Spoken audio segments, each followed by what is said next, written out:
Ukraine war. Russia's Wagner Group commander requests Norway asylum. Here's a summary of the article. A former commander with the Russian paramilitary Wagner Group has claimed asylum in Norway after deserting from the mercenary outfit. He is currently being held in the Oslo area where he faces charges of illegal entry to Norway, his lawyer Brynjulf Risnes told the BBC. Mr. Risnes said his client left Wagner after witnessing war crimes in Ukraine. Gulag's founder Vladimir Osechkin told the BBC that Mr. Medvedev had joined the paramilitary group in July 2022 on a 4-month contract, but had deserted after witnessing a host of human rights abuses and war crimes while serving in Ukraine. In a video posted by Gulag to its social media channels, Mr. Medvedev said he fled Ukraine in November after being informed that the group intended to extend his contract indefinitely. Mr. Risnes said his client had also witnessed a host of war crimes while fighting in Ukraine, including seeing deserters being executed by the Wagner Group's internal security service. In response, the founder of the Wagner Group, Yevgeny Prigozhin, appeared to laugh off the allegations. UK officials believe the Wagner Group makes up about 10% of Russia's forces in Ukraine, and played a significant part in helping Moscow's forces take the town of Soledar in eastern Donbas region last week. This post received a score of 4,500, with an upvote ratio of 96%. Here are the top comments in response to this article. Interesting that Wagner Group can extend their soldiers' contracts indefinitely against their will, and then execute them for trying to desert. That's just prison with guns as a job. Last time I checked that where most of the group was recruited from. Yeah, but I heard they have quite the high turnover. All business know that a high churn rate is caused by poor workplace culture and poor remuneration. They should look into ways of working on that. Maybe a new approach to management could be useful. I knew it. Those people at Walmart are running Wagner. All I'm saying is that a consult with a HR solutions firm could really turn things around. Grant him asylum and place him in protective custody until it's time to use him as a witness for the war crimes trials. And then send him to Ukraine, to face their justice system.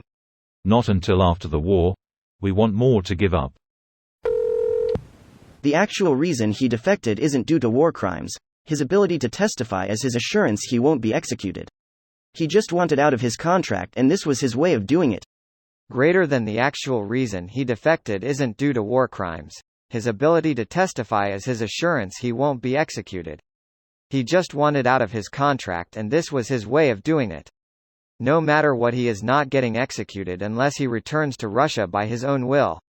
Norway will not extradite anyone facing death penalty. Whether they provide testimony or not is of no consequence. At worst he faces lifetime imprisonment. Indeed, and even lifetime imprisonment in a Norwegian prison is, from what I've heard, a damn fine reprieve from anything that he was fated for on the other side, defector or not. He can be extradited to Ukraine where he might get a lifetime sentence.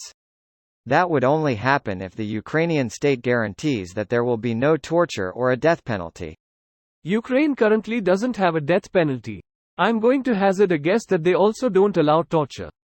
No country in the world officially tortures anyone. In Italy, the law criminalizing torture was only introduced in 2017 and only after the European Court for Human Rights chastised the government for not punishing police officers responsible of literally torturing rioters at the 2001 G8 in Genoa. Title should read, A Russian Wagner Group Commander. If you read the article, it's a 26Y.O.